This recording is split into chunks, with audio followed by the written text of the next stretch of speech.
Good morning, everyone. Now, the next part of the lesson P block element is next topic is chemical property. Now, this is the chemical property of group 14, that is the carbon family. So, the trend of the various chemical property exhibited by group 14 is as follows. The first one is that is oxidation state. This is our first subheading, that is oxidation state.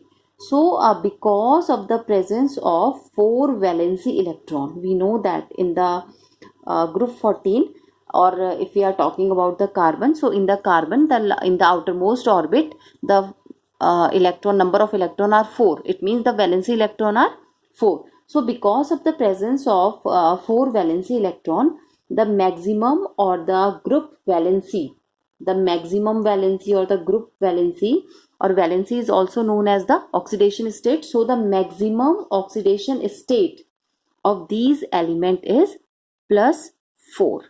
This is the maximum oxidation state or maximum valency, or it is also called the group valency. This is 4.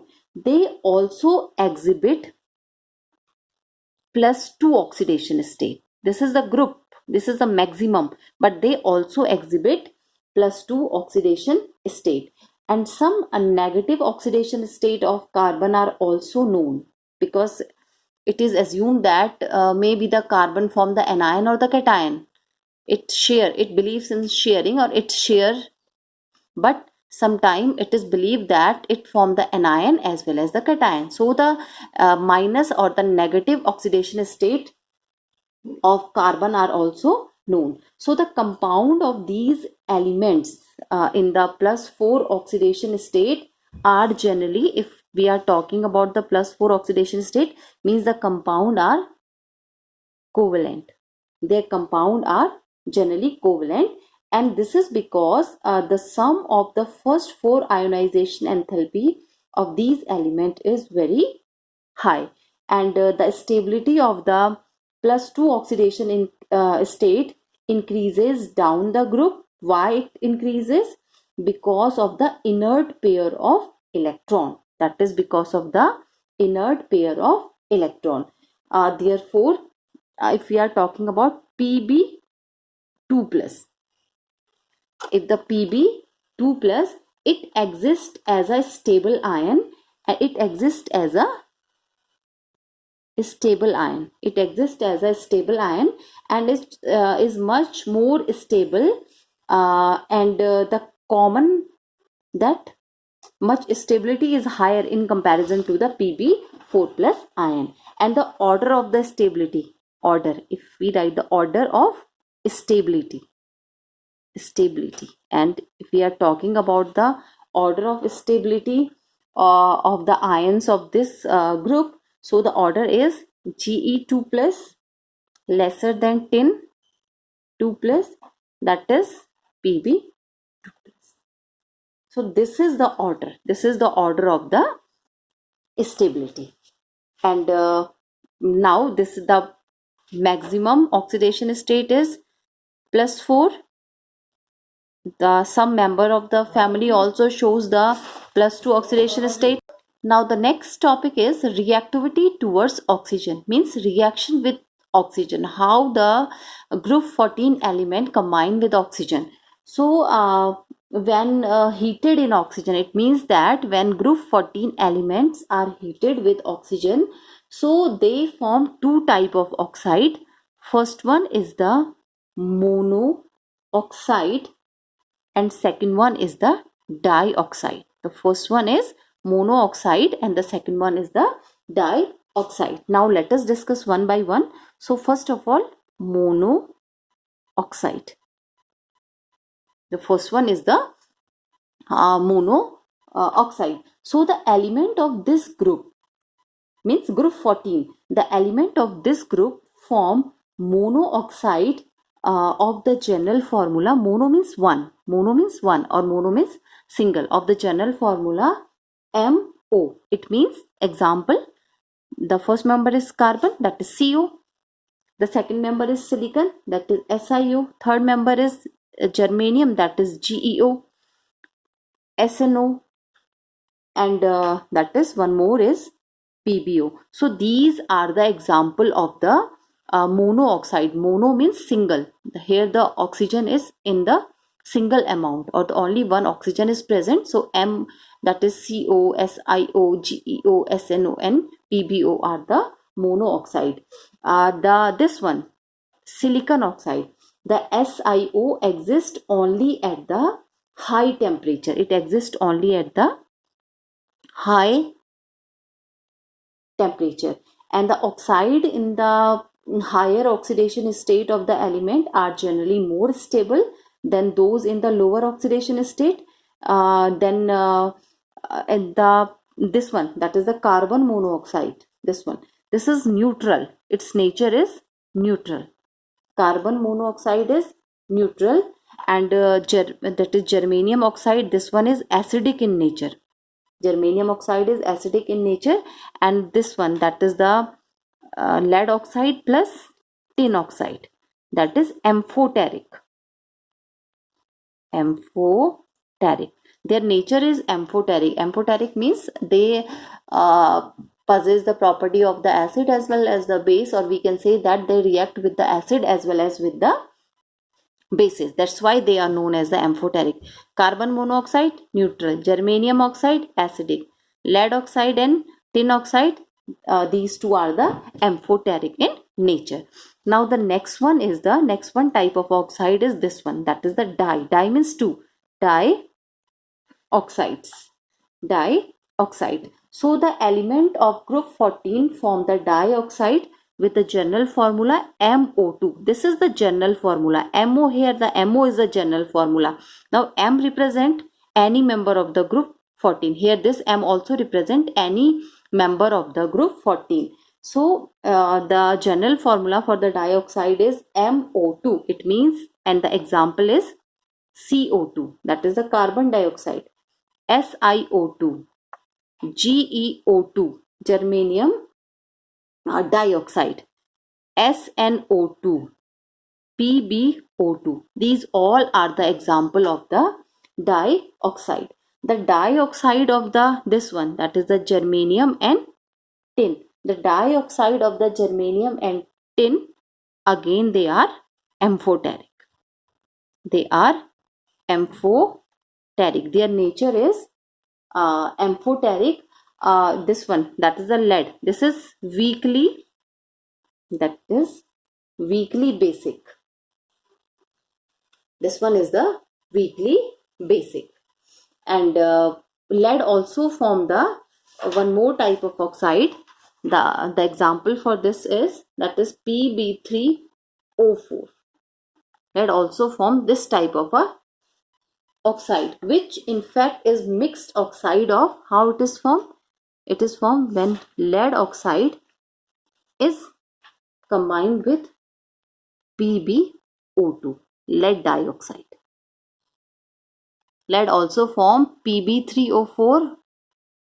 That is how it forms when the lead oxide is combined with lead dioxide. Then we get Pb3O4. So these are the oxide, and that is called the reactivity or the reaction with the oxygen.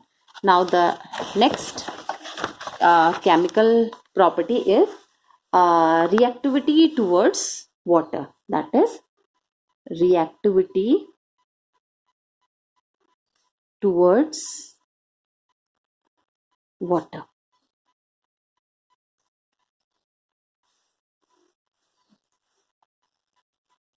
This is reactivity towards water. So the carbon, silicon, germanium do not react with water. Carbon, that is carbon, silicon and germanium not react. Carbon, silicon, germanium do not react with water, whereas Sn means tin, it react with water but in the form of steam. It react with water.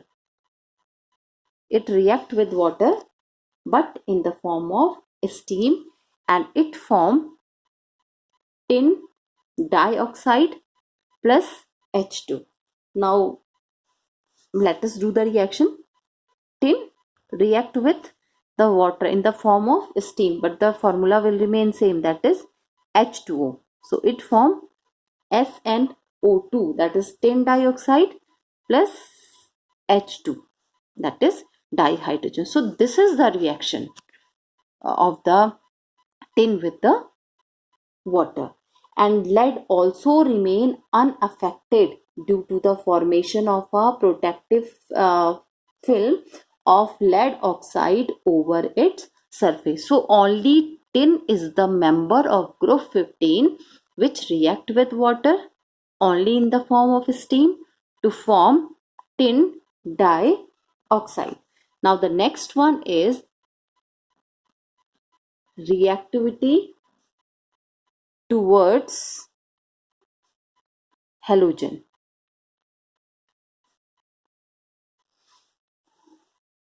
Reactivity towards halogen.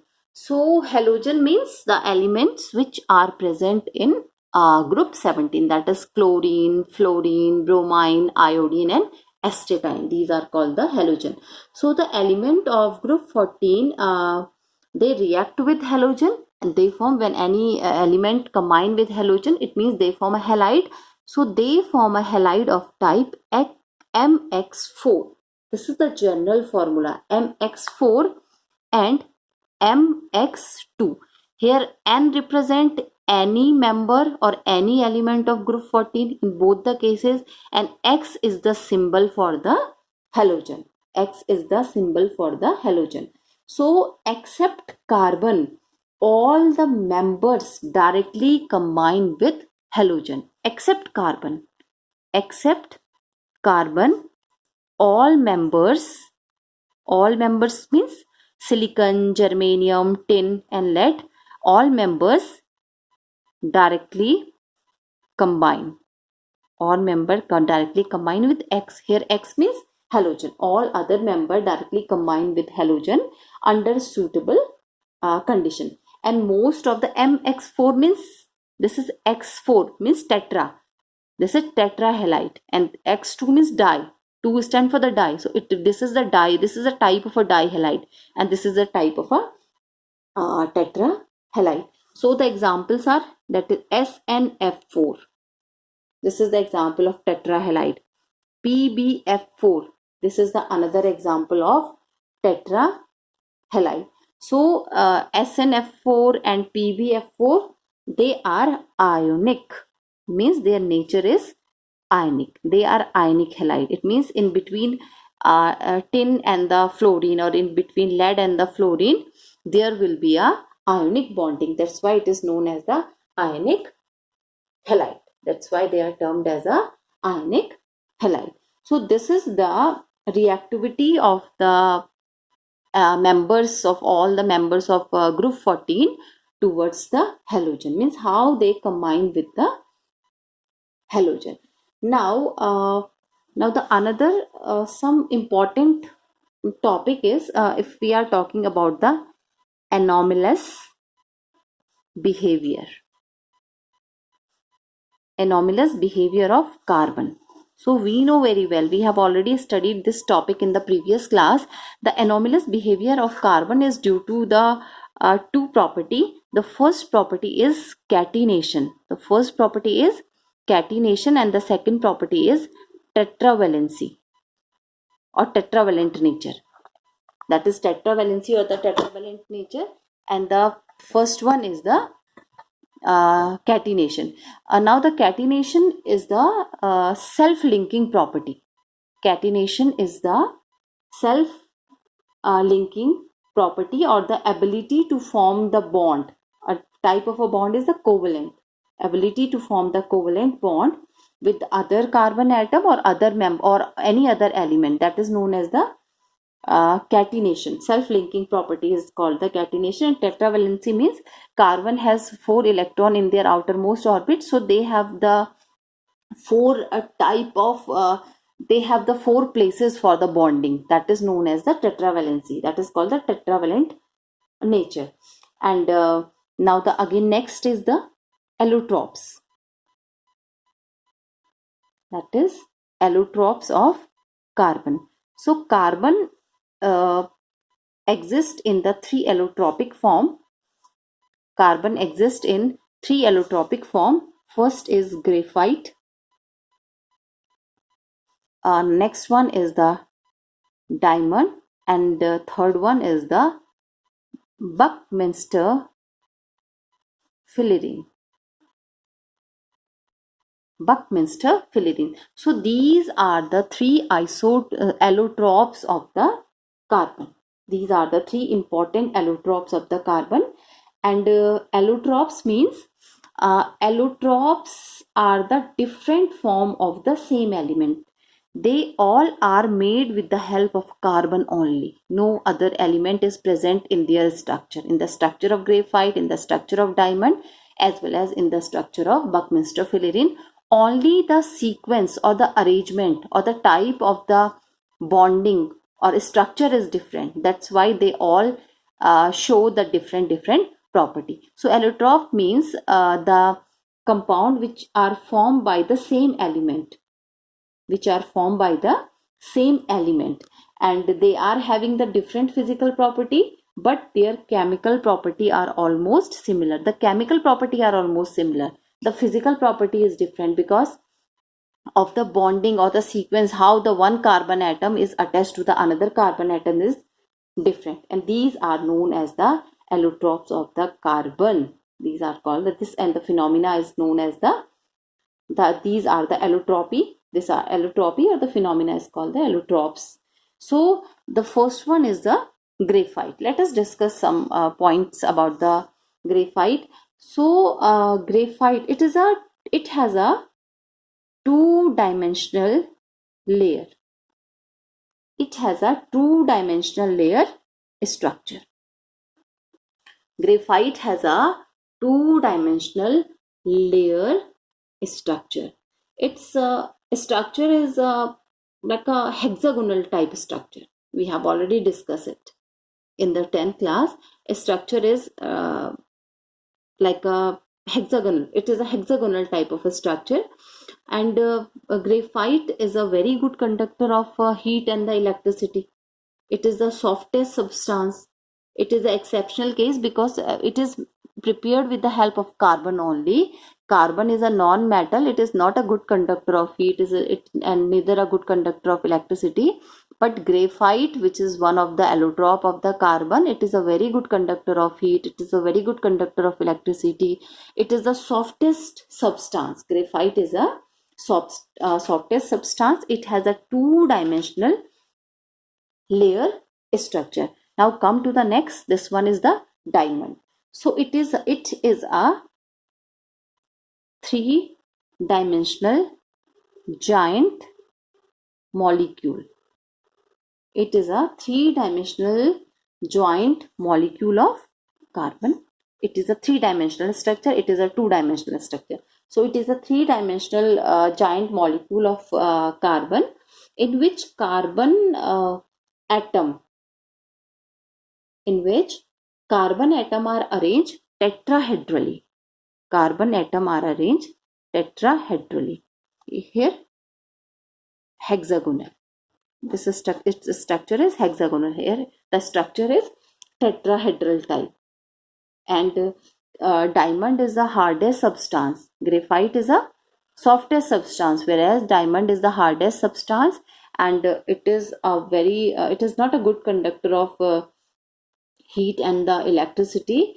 And due to the high strength of in case of the covalent bond, the strength of the covalent bond is very high, and due to the high strength of covalent bond holding numerous carbon atom together, that's why the structure is very high. Its structure is very high, and its density is also very high. density is very high. And since breaking of the diamond required the breaking of a strong covalent bond, if we want to break the carbon diamond, so it means I have already told you that here the carbon atom had a strong covalent bonding in between them. So its breaking require, it means breaking of a carbon means breaking of a strong covalent bond, and the melting point of the carbon is usually high, and I think it is being close to 3500 degrees Celsius. And this one car diamond is the bad conductor of the electricity, because all the valency electron of the carbon are strongly held by the other carbon bond. So it means no free electron is there to conduct the electricity. That's why it is the bad conductor of electricity, because no free electron is present. No free electron is present. All take part in the bonding. That's why it is a poor conductor. That is a bad conductor of electricity. And now it is used to make the jewelry. It is a very precious stone. Diamond is a very precious stone, so it is used for making a jewelry. And it is impure diamond. Impure diamond is also known as the black diamond. It is used in the knife for cutting the glasses and the rock borers. And it is diamond is used in making the dyes and in the manufacture of the tungsten filament of the electric bulb. So this is all about the diamond. Now the last one is known as the Buckminster fullerene. Its structure is like a structure of football. Its structure is like a football structure, and these are prepared by heating graphite. These Buckminster fullerenes are prepared by heating graphite in an electric arc in the presence of inert gases. And now here the inert gases are, that is the helium, neon, or argon. These are the inert gases. So Buckminster fullerene is prepared from the graphite by heating the graphite in the electric arc in presence of the inert gases like helium, argon. We get the fullerene, and the structure of fullerene is like a ball. It is like a football, and the general formula for the fullerene is, that is C2N. This is the general formula. And the two important members are in the fullerene family. The two important members are, one is the C60 and another one is the C70. These are the two important member. And this Buckminster fullerene, or this fullerene is used as a lubricant. It is used as a lubricant, and it is the alkali compound of C60. This one is very popular. This one is used. This is in used, are used as a superconducting substances at the temperature ranges from 10 to near about 40 Kelvin. So these topics are all about the allotropes of the carbon. Now if we are talking about the carbon, uses of carbon, where the carbon is used. Now this is the next topic. So these carbon is used in the form of a graphite, as well as it is used in the form of a diamond. It is used as a graphite fiber in the plastic material, and these are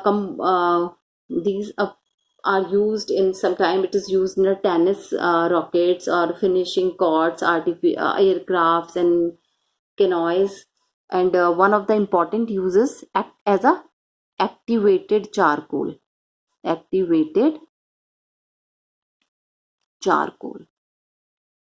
is one of the important use, that is the activated charcoal, because of its high porous nature. Porous nature means it contains the pores. Pores means holes, small holes.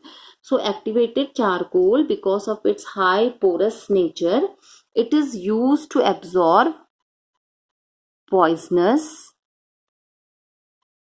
gases. It is used to absorb poisonous gases. How it is used to absorb? Because it contains the pores.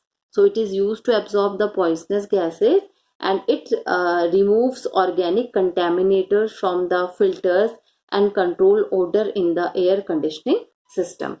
And the carbon black is used as a black pigment in a black ink. So carbon black is used as a black pigment in case of a black ink, and it is also used as a filler in the automobile tires. And one type of the carbon is a coke is a type of a carbon. It is present in the form, carbon is present in the form of a coke. So coke is a good fuel.